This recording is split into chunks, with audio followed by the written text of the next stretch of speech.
Sumainyo ang Panginoon. Ang mabuting balita ng Panginoon ayon kay San Mateo.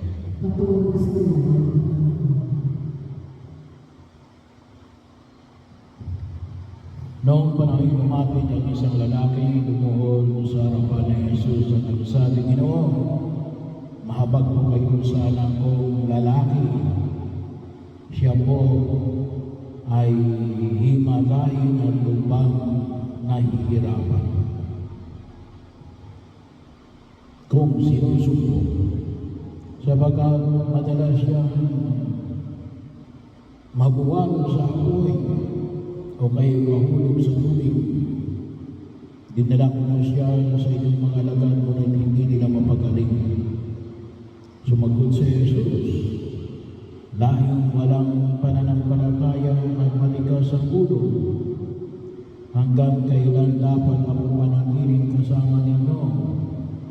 Hanggang kailan ko kayo pagbitiisan?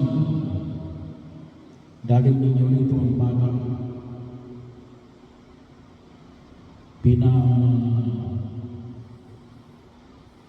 Wikaan ni Jesus ang demonyo at lumabas ito, at ang bagay kumaling agad.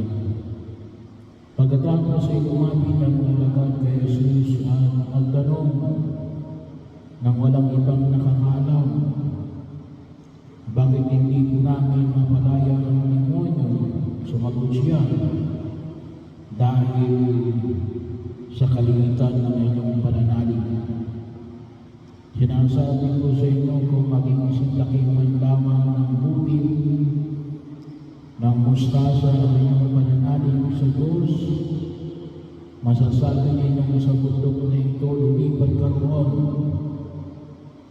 at lilipat ito. Walang bagay na hindi